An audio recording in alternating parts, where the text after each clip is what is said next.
आज की रेसिपी है छोले भटूरे की। तो नमस्कार, मैं हूँ सुनीता छेत्री। सुनीताज फैमिली किचन में आप सबका स्वागत है। आप सब कैसे हैं? आई होप कि आप सब अच्छे होंगे। तो आज मैं बना रही हूँ छोले भटूरे। तो छोले बनाने के लिए मैंने यहाँ पर 1.5 कप चने का इस्तेमाल किया है। इसको मैंने अच्छे से साफ़ कर लिया है और इसको ना मैंने गर्म पानी में डाल के तब रखा है और इसमें थोड़ा सा मैंने खाने का सोडा डाला है और 1 छोटी चम्मच के लगभग इसमें नमक डाल दिया है। और नमक डाल के अब इसको रख दिया था मैंने 4 से 5 घंटे के लिए। सुबह भिगोए थे, अब इस समय दोपहर का टाइम हो गया। देखिए ये अच्छे तरह से ये भीग के फूल गए हैं और अभी फिर से मैंने इसको 2 से 3 पानी से धो दिया है। तो चलिए अब लेते हैं प्रेशर कुकर और इसमें डाल देते हैं चने को। और ये चने का पानी मैंने सब फेंक दिया है। अब इसको डालेंगे और इसके बाद इसमें डालेंगे हम पानी। और पानी बहुत ज़्यादा नहीं होना चाहिए, इतना पानी होना चाहिए कि जो ये चने हैं ना हमारे, ये अच्छी तरह से डूब जाएं। और डूबने के बाद बस ये देखिए इतना पानी डालेंगे, इससे ज़्यादा नहीं डालेंगे। और अब इसमें डालेंगे ये दालचीनी के टुकड़े और उसके बाद डालेंगे इसमें 1 बड़ी इलायची और साथ में इसमें डालेंगे हम सरसों का तेल थोड़ा सा, जिससे कि ना चने बहुत अच्छी तरह से उबल जाते हैं और ये सॉफ्ट हो जाते हैं। और 1 छोटी चम्मच इसमें नमक डाल दिया है और अब इसको बंद कर देते हैं ढक्कन लगा के और इसको हम उबलने के लिए रख देते हैं हाई फ्लेम में।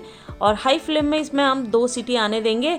उसके बाद फिर जो है 2 सीटी आ जाएगी तो फिर हम फ्लेम जो है लो कर देंगे और लो करने के बाद इसको 20 से 25 मिनट तक इसको लो फ्लेम में पकाएंगे, जिससे कि चने अच्छी तरह से उबल जाएंगे। और फिर वो जब ठंडा हो जाएगा तब हम इसे खोलेंगे। तो देखिए 1 सीटी तो ये आ गई है और 1 सीटी और लगाएंगे। तो देखिए दूसरी सीटी भी आ गई है और अब इसको पकने देते हैं 20 से 25 मिनट के लिए लो फ्लेम में। तो चलिए ये देखिए मैंने इसका फ्लेम भी लो कर दिया है और जब तक ये पकता है ना तब तक हम बाकी की तैयारियां कर लेते हैं। और अब हमें लगाना है मैदा। तो ये यहाँ पे मैंने एक परात ले ली है, तो परात में मैं डालूँगी मैदा। तो ये 1 पैकेट ये मैदा है, ये पूरा मैंने डाल दिया है इसमें। और साथ में अब आधा पैकेट मैदा और ले लेती हूँ। तो लगभग 1.5 पैकेट मैंने इसमें मैदा ले लिया है। और मैं ना थोड़ा सा नहीं बना रही हूँ, अपने पूरे परिवार के हिसाब से बना रही हूँ, तो इसलिए मैंने 1.5 पैकेट मैदा लिया है। तो चलिए ये मैदा भी मैंने डाल दिया, देखिए इतना बचा लिया है आधा पैकेट। और अब इसमें डालूँगी आधी छोटी चम्मच के लगभग खाने का सोडा और 1 चम्मच डालूँगी इसमें मैं चीनी से ना इसमें अच्छा सा मतलब फ्लेवर आ जाता है। और 1 छोटी चम्मच इसमें मैंने नमक डाल दिया है।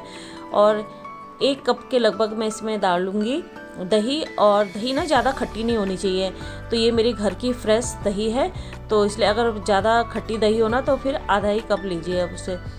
तो इसको मिक्स कर लेते हैं एक बार अच्छी तरह से मैदे में। और उसके बाद फिर ना हम इसमें 2 चम्मच रिफाइंड ऑयल डालेंगे, तो इससे भी ना भटूरे का टेक्सचर ना बहुत ही बढ़िया आता है।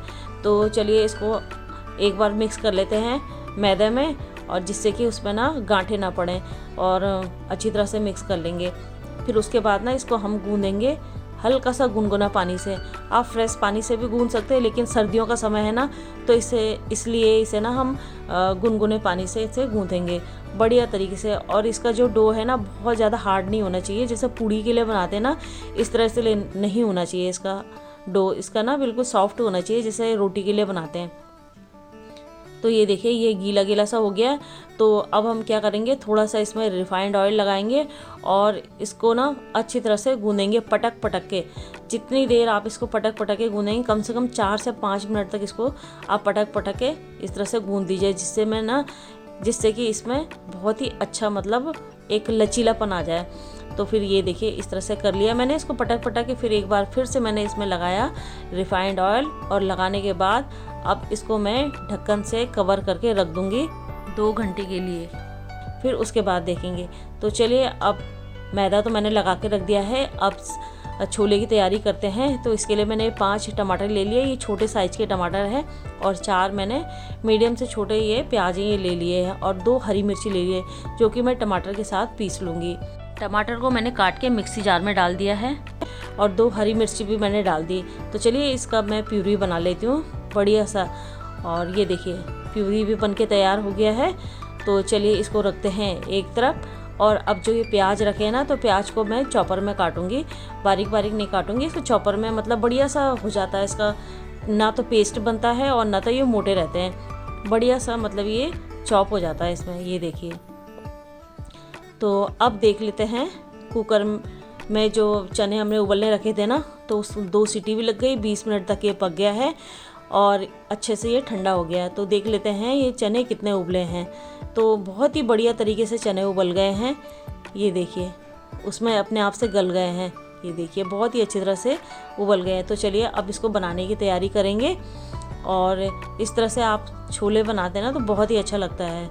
और इधर मैं रखा है फ्राई पैन में 2 कप के जितना पानी, इसमें मैं 1 से 1.5 चम्मच चाय पत्ती डाल देती हूँ और ये मैं छोले में डालूँगी छान के बाद में। इससे ना कलर बहुत बढ़िया आ जाता है और मैं हमेशा जब भी छोले बनाती हूँ इसी तरह से बनाती हूँ। और उधर चाय पत्ती का पानी उबल रहा है, इधर मैंने कढ़ाई चढ़ा ली है और इसमें मैं डालूँगी सरसों का तेल। और सरसों के तेल में ही मैं छोले बनाती हूँ और जितनी भी सब्जियां हैं मैं सब सरसों के तेल में ही बनाती हूँ। तो 2 बड़ा चम्मच मैंने यहाँ पे सरसों का तेल लिया, जो दाल वाला चम्मच होता है ना उसको भर के। तो यहाँ पे मुझे ना तेल थोड़ा सा ज़्यादा लग रहा है, तो मैंने आधा चम्मच ये तेल बाहर निकाल लिया है कटोरी में। तो यहाँ पर तेल गर्म हो गया है और इसमें डालूँगी मैं तड़का। तड़के में मैंने लिया है जीरा, काली मिर्च, लौंग और तेज पत्ता, और ये मैंने तड़का डाल दिया है। और तड़का डालने के बाद मैंने प्याज भी डाल दिया। और जैसे ही मैं तड़का आपको दिखा रही थी डालने के लिए, तब तक मेरी ना गैलरी की जितने भी स्टोरेज है फुल हो गई थी और मेरा फ़ोन बंद हो गया था, तो मैं आपको ना दिखा नहीं पाई मैं प्याज और ये तड़का डालते हुए। फिर मैंने स्टोरेज थोड़ा सा खाली किया और तब तक प्याज मेरे पिंक हो गए थे। तो 1.5 चम्मच अब मैं डाल रही हूँ इसमें अदरक लहसुन का पेस्ट। ये अदरक लहसुन ना मैं घर में ही बनाती हूँ इसका पेस्ट। ये देखिए, ये डिस्पोजल में जो बच्चे लोग कुछ खाना वगैरह मंगाते हैं ना उसको मैं धो के रख लेती हूँ, इसी में मैं ये रख लेती हूँ। तो अब 1 छोटी चम्मच के लगभग मैंने इसमें हींग डाल दिया है और अब इसको ना अच्छे तरह से भून लेते हैं जब तक कि इसमें अच्छा सा मतलब तेल ना छोड़ने लग जाए।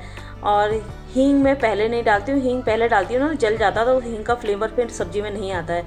और अब ये टमाटर और हरी मिर्च की जो मैंने पेस्ट बना के रखा था ना इसे भी डाल देती हूँ और इसको डालने के बाद में भून लूँगी जब तक ये तेल ना छोड़ने लगे, तब तक मैं इसको भूनती रहूँगी और मीडियम टू लो फ्लेम में इसको भूनेंगे।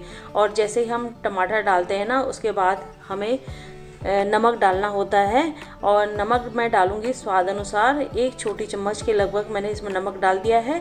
और पहले भी मैंने जब चने उबाले थे उस समय भी मैंने नमक डाला था, तो इसलिए मैंने कम डाला है। तो अब इसको मैंने एक बार अच्छे से भून लिया है और मिक्सी जार में मैंने थोड़ा सा पानी डाल के उसको मतलब अच्छे से मिला के और इसमें डाल दिया है टमाटर का पेस्ट की जो प्यूरी बची थी ना उसको घोल के इसमें डाल दिया है और इसको पकने देते हैं थोड़ी सी देर, 2 से 3 मिनट के लिए लो फ्लेम में। तो 2 से 3 मिनट मैंने पकने के लिए रख दिया था। और उसके बाद अब ये देखिए प्याज टमाटर का पेस्ट ना ये अच्छी तरह से पक गया है और तेल छोड़ने लगा है। अब डालेंगे इसमें बेसिक मसाले। 2 छोटी चम्मच में डालूंगी इसमें धनिया पाउडर, 1 छोटी चम्मच डालूंगी इसमें लाल मिर्च पाउडर और 1 छोटी चम्मच डालूंगी इसमें मैं हल्दी और आधी छोटी चम्मच अमचूर पाउडर।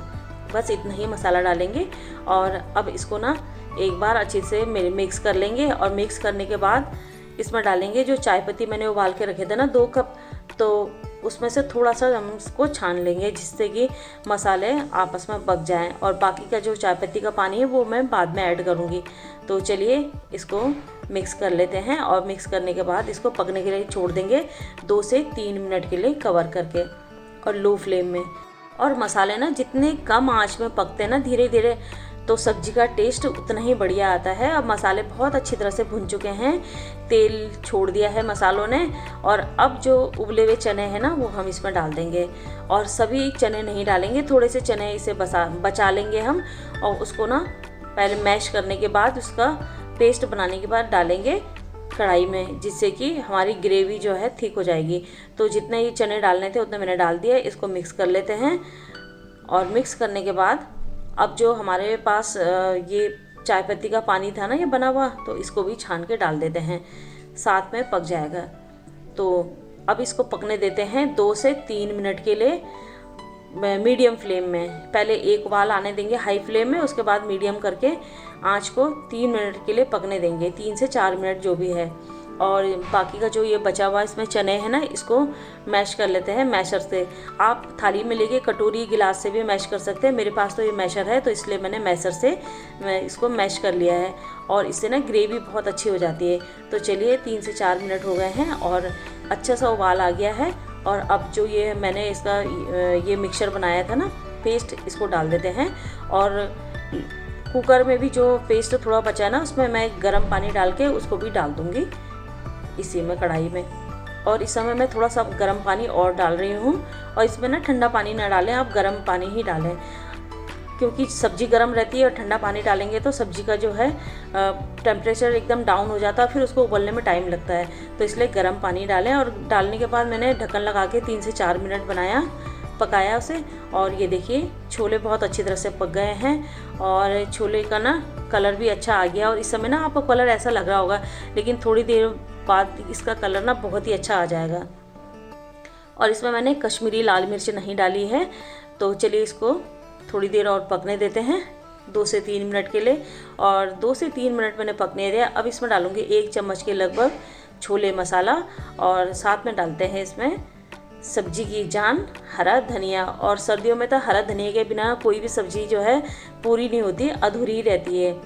और बस अब सब्जी बनके मेरी तैयार हो चुकी है, यानी कि छोले बनके तैयार हो चुके हैं। और इस समय आपको ये बहुत ज़्यादा पतली लग रही होगी, लेकिन थोड़ी देर बाद ये ना ठीक हो जाएगी। तो चलिए इसे कवर करके और रख देते हैं। और अब हम भटूरे बनाने की तैयारी करते हैं। तो ये देखिए इस फूल के कितना ज़्यादा हो गया है इसकी क्वांटिटी। एक बार फिर से हम इसको ना अच्छे से पटक पटक के गूँधेंगे और थोड़ा सा हाथ में रिफाइंड ऑयल लगा के एक बार फिर से इसको मिक्स कर लेंगे। और आटा ना बहुत ही बढ़िया सॉफ्ट बन के तैयार हो गया है। और इसकी लोई किस तरह से बनानी है वो भी मैं अभी आपको दिखाऊंगी। तो इसको पहले एक बार अच्छी तरह से मसल लेते हैं। तो बस ये हो गया आटा तैयार। और अब ना थोड़ा सा आटा का पार्ट ले लेंगे इस तरह से, और उसको क्या करेंगे ना ऐसे हाथ से दोनों तरफ से मिक्स करके उसको एक गोला सा बढ़िया बनाएंगे। और हाथ के बीच में ना अंगूठे के और उंगली के बीच में इस तरह से इसको दबा के और इस तरह से तोड़ लेंगे। हलवाई लोग ना इसी तरह से लोई बनाते हैं। अगर आपको बड़ा लगता था थोड़ा सा छोटा कर लीजिए और इसको इस तरह से करके आप जो है जिधर से हमने तोड़ा ना उसको नीचे करके और आप एक प्लेट में रखते चले जाइए। और फिर से हम इसी तरह से इसका प्रोसेस फिर से करेंगे और उंगली और अंगूठे के बीच में से दबा के और एक लोई और निकाल लेंगे। तो इस तरह से ना हलवाई लोग बनाते हैं। तो ये देखिए इस तरह से बना के हम पूरी लोई को रख लेंगे। और इस तरह से जब भी हम शादी वगैरह में भटूरे खाते हैं ना तो वो लोई इसी तरह से बना के और उसको कपड़े से ढक के रख देते हैं 15 से 20 मिनट के लिए, जिससे कि लोई फिर से फूल जाए। तो ये देखिए सब लोई मैंने बना के रख लिया। ये सभी तो नहीं बनाई मैंने, कम से कम 6-7 मैंने लोई बना के रख ली है। और अब बनाना शुरू करते हैं। और मैंने बेलन में थोड़ा सा ऑयल लगा लिया है, रिफाइंड ऑयल, और चकला में भी मैंने रिफाइंड ऑयल लगा लिया है। तो चलिए अब इसको बेलते हैं। और मैं किस तरह से बेलती हूँ मैं वो दिखाती हूँ। और वैसे बहुत से लोग तो इसको ना हाथ से बनाते हैं, हलवाई लोग तो हाथ से ही बनाते हैं, लेकिन अब हाथ से बनाने में हम इतना ज़्यादा परफेक्ट तो नहीं है, लेकिन चकला में बेल के ही बनाएंगे। तो देखिए जितना ये चकले में बेलते समय ये बेल जाता है उतना तो आप उठा उठा के बेल लीजिए। उसके बाद ना आप चकला को घुमा घुमा के बेल लीजिए इस तरह से, क्योंकि बार बार जब हम उठाते हैं ना तो वो खिंच के छोटा हो जाता है। तो इस तरह से आप चकला घुमा घुमा के जितना बड़ा साइज आप बेलना चाहते हैं उतना बड़ा साइज आप इसी तरह से बेल लीजिए। ये देखिए, और आटा ना बहुत ही बढ़िया बना हुआ है, बिल्कुल सॉफ्ट हो रहा है, बिल्कुल टूट नहीं रहा है। तो मैं तो जब भी भटूरे बनाती हूँ ना तो इसी तरह से बनाती हूँ। और मेरे हाथ के बने हुए भटूरे तो सभी लोगों को बहुत पसंद आते हैं। मेरे बच्चों को, फ्रेंड्स को भी पसंद आते हैं, घर में बच्चों को भी बहुत ज़्यादा पसंद आते हैं। और हमारे बच्चे तो छोले भटूरे मार्केट से खाना पसंद नहीं करते हैं, वो ना हमेशा घर में ही खाना पसंद करते हैं। जब भी बच्चों को छोले भटूरे खाने की इच्छा करती है संडे वाले दिन या छुट्टी वाले दिन, तो कहते हैं मम्मी छोले भटूरे घर में ही बनाइए। तो मैं घर में ही बनाती हूँ। तो देखिए ये मैंने इतना बड़ा बेल के तैयार कर लिया है। स्क्रीन पे आपको ना छोटा लग रहा होगा, लेकिन ये बहुत बड़ा बेल रखा है मैंने। तो यहाँ पे तेल भी बहुत अच्छी तरह से गर्म हो गया है। और भटूरे बनाने के लिए ना तेल को बहुत ही ज़्यादा गर्म होना चाहिए। अगर आपका ये भटूरा बिल्कुल कम तेल गर्म होना तो भटूरा अच्छी तरह से फूलता नहीं है। तो इसके लिए ना बहुत ज़्यादा गर्म होना चाहिए। और जैसे ही आप भटूरे को तेल में डालेंगे ना तो आप थोड़ा सा एक बार उसे डुबा लीजिए चम्मच से, और उसके बाद ना उसके ऊपर तेल डालिए गरम गरम, जिससे कि भटूरे बहुत जल्दी फूल जाते हैं। ये देखिए कितने बड़े बड़े भटूरे बनके तैयार हो गए हैं, और कढ़ाई में फूलने के लिए जगह भी नहीं हो रही है इसकी। तो ये देखिए पूरी अच्छी तरह से ये भटूरा हमारा फूल के तैयार हो गया है। इसी तरह से सारे भटूरे मैं बनाने वाली हूँ, तो आप लोग भी इसी विधि से ये भटूरा बनाएं जिस तरह से मैंने बनाया है, और बहुत ही आपको टेस्टी लगेगा। तो ये देखिए तैयार हो गया है, तो इसको मैंने निकाल दिया है प्लेट में, और इसी तरह से मैंने दूसरा भी बेल लिया है। तो ये देखिए दूसरा भटूरा भी ना बहुत ही अच्छी तरह से फूला है। लगभग जितनी मैंने भटूरे बनाए ना, सारे भटूरे इसी तरह से फूले हैं। और जब भटूरे बार बार फूल रहे थे ना, तो इतना मज़ा आ रहा था देख के, ऐसा लग रहा था कि मैं बार बार बनाती जाऊं और फूलते जा रहे हैं, तो बहुत ही इंटरेस्ट आ रहा था। और बच्चे कहने लगे बस हमारा पेट भर गया, लेकिन फिर भी मेरे को ना बनाने में इतना इंटरेस्ट आया क्योंकि बार बार पूरे भटूरे फूल रहे थे। तो ये देखिए, तो यहाँ पे मैंने ये प्लेट लगा लिया था बच्चों के लिए, तो ये बच्चे फूले फूले भटूरे लेके खाने के लिए ले गए थे अपने लिए। तो ये बस, तो इसी तरह से ये देखिए और भी मैंने भटूरे बनाए, और इसी मतलब जिस तरह से मैंने बनाया है ना, इसी तरह से आप भी बनाइए। और जैसे ही आप लोई बनाएंगे उसके बाद थोड़ा सा इसमें आप ऑयल लगा लीजिए, और ऑयल लगाने के बाद तब बेलिए, क्योंकि ऑयल लगाने के बाद ना ये भटूरे एकदम से चिपक जाते हैं उसमें चकले में, और बहुत अच्छी तरह से बेल जाते हैं। और बहुत से लोग जो है सूखा मैदा लगा के भी इसको बेलते हैं, लेकिन मैं इसमें मैदा लगा के नहीं बेलती हूँ, और मैं ना थोड़ा सा ऑयल लगा लेती हूँ और इसी तरह से बेलती हूँ। ये देखिए कितने अच्छे भटूरे बन रहे हैं, और मुझे तो ना बहुत ही ज़्यादा अच्छा लग रहा था, और बच्चे भी इतने खुश हो रहे थे, कह रहे थे मम्मी सारे भटूरे फूल रहे हैं। तो चलिए इसे निकाल लेते हैं प्लेट में। तो ये देखिए मैंने प्लेटिंग भी कर दी है। कटोरी में मैंने छोले निकाल लिए हैं, सलाद में मैंने खीरा और मूली प्याज रख लिया है, और साथ में ये गर्मा गर्म भटूरे। तो मेरी ये भटूरे की रेसिपी आपको कैसे लगी? अगर मेरी रेसिपी अच्छी लगे तो इसे लाइक शेयर और सब्सक्राइब ज़रूर कीजिएगा, और बेल आइकन ज़रूर प्रेस कीजिएगा, जिससे कि मेरी आने वाली नई वीडियो की नोटिफिकेशन आप तक पहुंचती रही। तो चलिए फिर मिलती हूँ किसी और नई वीडियो के साथ। तब तक के लिए आप मेरी वीडियो को देखते रहें, और इसी तरह से आप भी बनाते रहें। मिलती हूँ किसी और नई वीडियो के साथ, तब तक के लिए बाय बाय।